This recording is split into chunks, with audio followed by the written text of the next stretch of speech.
ମଧୁବନ ଜଙ୍ଗଲରେ ପ୍ରବଳ ଖରା ହେବା ଯୋଗୁଁ ବହୁତ ସାରା ପକ୍ଷୀ ସୁନ୍ଦରବନ ଜଙ୍ଗଲକୁ ରହିବାକୁ ଗଲେ। ମିନୁ ଚଢ଼େଇ ସେ ଜଙ୍ଗଲକୁ ଯାଇ ଘର ତିଆରି କରିନଥିଲା। ସେ ଗୋଟେ ଗଛରେ ବସା କରି ତା ଝିଅ ସହ ରହିବାକୁ ଲାଗିଲା। ମା ଆମେ କେବେ ଘର ବନେଇବା? ଆରେ ଝିଅ, ତୁ ବ୍ୟସ୍ତ ହନି, ଆମେ ଏବେ ଆସିଛେ ଜଙ୍ଗଲକୁ। ମୁଁ ବହୁତ ଜଲ୍ଦି ଗୋଟେ ସୁନ୍ଦର ଘର ବନେଇଦେବି।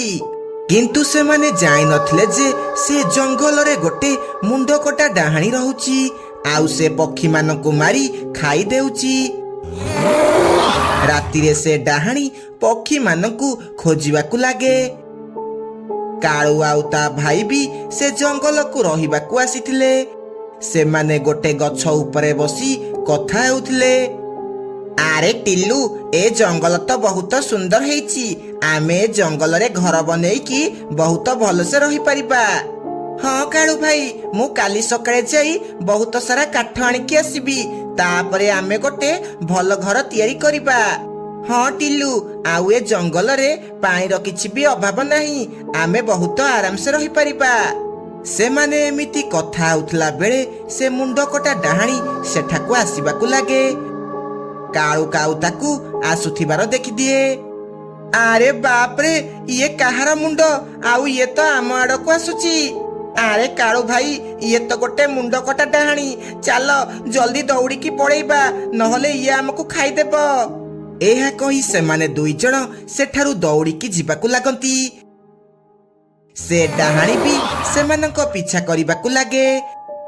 ସେମାନେ ଦୁଇ ଜଣ ଜୋରେ ଜୋରେ ଉଡ଼ିବାକୁ ଲାଗନ୍ତି। ସେ ଡାହାଣୀ ବି ସେମିତି ପିଛା କରିବାକୁ ଲାଗେ।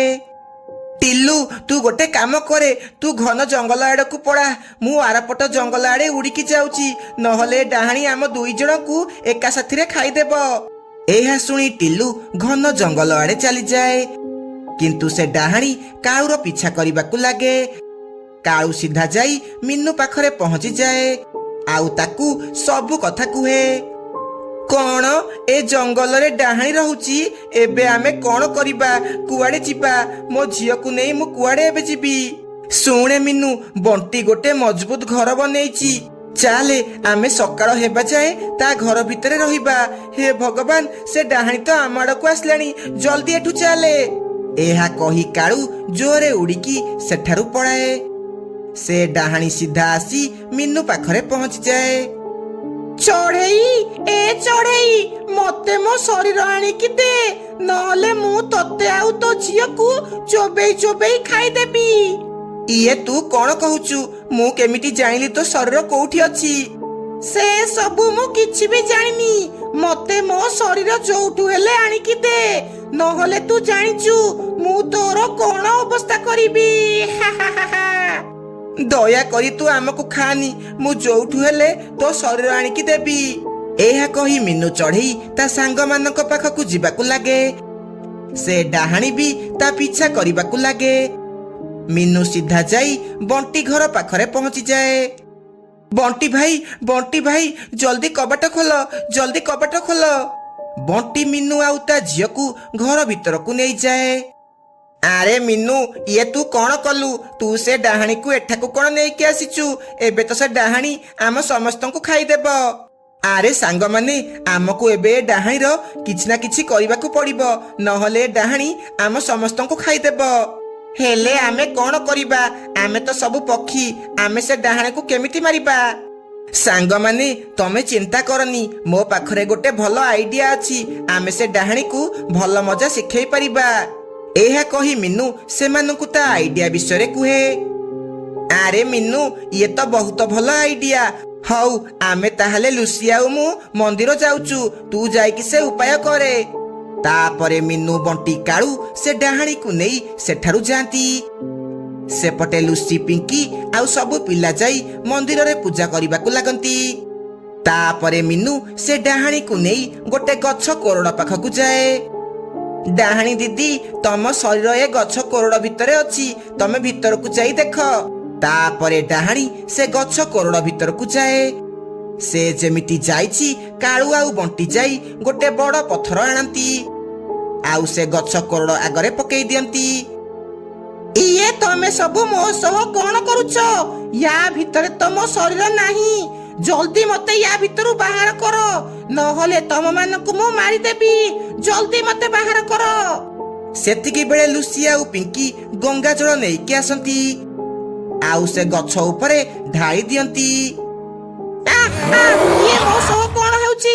ମୋ ମୁଣ୍ଡ ଜଳୁଛି କଣ ପାଇଁ? ବଞ୍ଚାଅ, ବଞ୍ଚାଅ, କିଏ କୋଉଠି ଅଛ? ମତେ ବଞ୍ଚାଅ। ଏମିତି ସେ ଡାହାଣୀ ଜଳି ପୋଡ଼ି ଭସ୍ମ ହେଇଯାଏ। ତାପରେ ସବୁ ପକ୍ଷୀ ଖୁସି ଖୁସି ସେଇ ଜଙ୍ଗଲରେ ରହିବାକୁ ଲାଗନ୍ତି। ଗୋଟିଏ ଦିନ ମିନୁ ତା ଝିଅକୁ ନେଇ ଡ୍ରେସ୍ କିଣିବା ପାଇଁ ବଜାରକୁ ଯାଇଥିଲା। ବାଟରେ ଆସିଲା ବେଳକୁ ତାଙ୍କୁ ବହୁତ ଡେରି ହେଇଗଲା। ଝିଅ, ଆମେ ଯଦି ଗାଁ ରାସ୍ତା ଦେଇ ଘରକୁ ଯିବା ତାହେଲେ ରାତି ହେଇଯିବ। ଚାଲେ ଆମେ ଜଙ୍ଗଲ ରାସ୍ତା ଦେଇ ଘରକୁ ଯିବା। ଆମେ ଜଲ୍ଦି ଜଲ୍ଦି ଯାଇ ଘରେ ପହଞ୍ଚି ଯିବା। ହଉ ମା, ଠିକ ଅଛି, ଚାଲେ ଯିବା। ଏହା କହି ସେମାନେ ଦୁଇ ଜଣ ଜଙ୍ଗଲ ରାସ୍ତା ଦେଇ ଯିବାକୁ ଲାଗିଲେ। କିନ୍ତୁ ଜଙ୍ଗଲ ରାସ୍ତାରେ ଗୋଟେ ବଡ଼ ଆମ୍ବ ବଗିଚା ଥିଲା। ସେ ଗଛରେ ଗୋଟେ ଭୟଙ୍କର ଡାହାଣୀ ରହୁଥିଲା। ମିନୁ ଆଉ ଗୁଡି ସେହି ରାସ୍ତା ଦେଇ ଘରକୁ ଯାଉଥିଲେ। ଡାହାଣୀ ସେ ଦୁଇ ଜଣକୁ ଯାଉଥିବାର ଦେଖିଦେଲା। ଆରେ ବା, ଦିଟା ଚଢେଇ ମା ପିଲା ଯାଉଛନ୍ତି। ବହୁତ ଦିନ ହେଲା ଚଢେଇ ମାଂସ ଖାଇନି। ଯାଉଛି ଏ ଛୁଆ ଚଢେଇକୁ ଆଣିବି ହେରି, ଆଉ ତାକୁ ଆଜି ତରକାରୀ କରି ଖାଇବି। ଏହା କହି ଡାହାଣୀ ସେମାନଙ୍କ ପଛେ ପଛେ ଗଲା, ଆଉ ଗୁଡିକୁ ନେଇ ସିଧା ସେ ଆମ୍ବ ଗଛରେ ପଶିଗଲା। କିଛି ବାଟ ଗଲା ପରେ ମିନୁ ଯେତେବେଳେ ପଛକୁ ଦେଖିଲା, ଗୁଡି ସେଠି ନାହିଁ। ଆରେ ଗୁଡି, ତୁ କୁଆଡେ ଗଲୁ? ମୋ ଝିଅ ତ ମୋ ସହ ଆସୁଥିଲା, ତାହେଲେ ସେ କୁଆଡେ ଗଲା? କିଏ ତାକୁ ନେଇଗଲା? ଏବେ ମୁଁ କଣ କରିବି? କୋଉଠି ତାକୁ ଖୋଜିବି? ସେପଟେ ଗୁଡି ଡାହାଣୀ ପାଖରେ କାନ୍ଦିବାକୁ ଲାଗିଲା। ମତେ ଛାଡ଼ି ଦିଅ, ମୁଁ ମୋ ମା ପାଖକୁ ଯିବି। ମତେ ଛାଡ଼ି ଦିଅ। ମତେ କାହିଁକି ଏଠାକୁ ଆଣିଛ? ମତେ ଦୟାକରି ମୋ ମା ପାଖରେ ନେଇ ଛାଡ଼ି ଦିଅ। ଏ ପିଲା, ପାଟି ଚୁପ୍ କର, ନହେଲେ ତତେ ଏବେ କଞ୍ଚା ଖାଇଦେବି। ତତେ ମୁଁ ଏବେ ଖାଇବିନି। ତୋ ଭଳି 2-3 ଜଣ ପକ୍ଷୀ ମାନଙ୍କୁ ଏକା ସାଥିରେ ବଳି ଦେଇ ତମ ରକ୍ତ ପିଇଲା ପରେ ମୁଁ ଅମର ହେଇଯିବି, ଅମର। ତାପରେ କେହି ମୋର କିଛି ବି କରିପାରିବେନି। ସେପଟେ ମିନୁ ତା ଝିଅକୁ ବହୁତ ଖୋଜିବାକୁ ଲାଗିଲା। ଶେଷକୁ ସେ ନିରାଶ ହେଇ ଘରକୁ ଚାଲିଗଲା। ଏମିତି କିଛି ଦିନ ବିତିଗଲା। ଗୋଟିଏ ଦିନ ସନ୍ଧ୍ୟା ବେଳେ ଜଗୁ ଘର ବାହାରେ ଖେଳୁଥିଲା। ସେତିକି ବେଳେ କାଉ କାଉ ସେଠାକୁ ଆସିଲା। ହଇରେ ଜଗୁ, ତତେ କଣ ସମୟ ଦେଖାଯାଉନି? ସନ୍ଧ୍ୟା ହେଲାଣି, ତୁ ବାହାରେ କଣ ବୁଲୁଛୁ? ଯା ଜଲ୍ଦି ଘରକୁ ଯା, ପାଠ ପଢିବୁ। ନା ବାପା, ମୁଁ ଘରକୁ ଯିବିନି, ମୁଁ ଆହୁରି ଖେଳିବି। ଜଗୁ ତା ବାପା କଥା ନ ଶୁଣି ଖେଳିବାକୁ ଲାଗିଲା। କାଳୁ ରାଗିକି ଘର ଭିତରକୁ ପଳେଇଲା। ସେତିକି ବେଳେ ସେହି ଡାହାଣୀ ସେଇ ବାଟ ଦେଇ ଯାଉଥିଲା। ତାର ନଜର ଜଗୁ ଉପରେ ପଡିଲା। ମତେ ଆଜି ମିଳିଗଲା ମୋ ମନ ମଇନା। ଯାହାକୁ ମୁଁ ଖୋଜୁଥିଲି ସେ ମତେ ମିଳିଗଲା। ଯାଉଛି, ଆଉ ଡେରି ନ କରି ୟାକୁ ନେଇ ଚାଲିଯିବି। ଏହା କହି ସେ ଡାହାଣୀ ଜଗୁକୁ ନେଇ ସେଠାରୁ ଚାଲିଗଲା। ଏମିତି ସେ ଡାହାଣୀ ସବୁଦିନ କରିବାକୁ ଲାଗିଲା। ଏକୁଟିଆ ପିଲା ଦେଖିଲେ ତାକୁ ନେଇ ସେଠାରୁ ଚାଲି ଯାଉଥିଲା। ଏମିତି ପିଲା ସବୁ ଗାୟବ ହେବାରୁ ପକ୍ଷୀମାନେ ବହୁତ ଚିନ୍ତାରେ ପଡିଗଲେ। ଆମ ପିଲାମାନଙ୍କୁ କିଏ ଚୋରେଇକି ନେଇ ଯାଉଛି? କାଲି କାଳୁ ଭାଇର ପୁଅ ଜଗୁକୁ ବି କିଏ ଚୋରେଇକି ନେଇଗଲା। ଏବେ ଆମେ କଣ କରିବା? ନା, ଆମେ ଏମିତି କେତେ ଦିନ ଚୁପ୍ ହେଇକି ରହିବା? ଆମକୁ ଖୋଜିବାକୁ ପଡିବ, କିଏ ଏମିତି ଆମ ପିଲାମାନଙ୍କୁ ଚୋରେଇକି ନଉଛି। ହେଲେ ଆମେ କଣ କରିବା? ମୋ ମୁଣ୍ଡକୁ କିଛି ବି ଉପାୟ ଆସୁନି। ଚାଲ ଆମେ ଗୋଟେ କାମ କରିବା।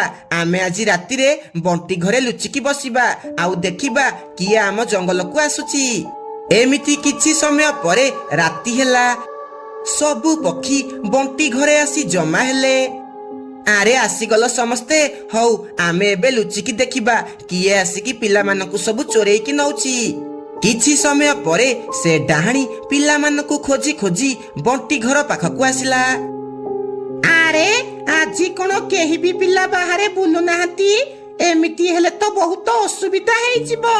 ନା, କାଲି ମୁଁ ପୁଣି ଆସିବି, ଆଉ ଯେମିତି ହେଲେ ଗୋଟେ ପିଲା ନେଇକି ହିଁ ଯିବି। ଡାହାଣୀକୁ ଦେଖି ସମସ୍ତେ ବହୁତ ଡରି ଯାଆନ୍ତି। ତାହେଲେ ଏଇ ଡାହାଣୀ ଆମ ପିଲାମାନଙ୍କୁ ନେଇ ଯାଉଛି। ଏବେ ଆମେ କଣ କରିବା? ଆଉ ଆମ ପିଲାମାନଙ୍କୁ କେମିତି ଉଦ୍ଧାର କରିବା? ଆମେ ଚାହିଁଲେ ବି ଏ ଡାହାଣୀର କିଛି ବି କରିପାରିବାନି। ଆରେ ତମେ ମାନେ ବ୍ୟସ୍ତ ହୁଅନି, ମୁଁ ଜଣେ ତାନ୍ତ୍ରିକ ବାବାକୁ ଜାଣିଛି। ସେ ହିଁ ଆମ ପିଲାମାନଙ୍କୁ ସେ ଡାହାଣୀ କବଳରୁ ବଞ୍ଚେଇ ପାରିବେ। ଏହା କହି ସମସ୍ତେ ତାନ୍ତ୍ରିକ ବାବା ପାଖକୁ ଯାଆନ୍ତି ଆଉ ତାଙ୍କୁ ସବୁ କଥା କୁହନ୍ତି। ତମେ ମାନେ ବ୍ୟସ୍ତ ହୁଅନି, ମୁଁ ଜାଣିଛି ସେ ଡାହାଣୀ ତମ ପିଲାମାନଙ୍କୁ ନେଇ କୋଉଠି ରଖିଛି। ଚାଲ ମୋ ସହ।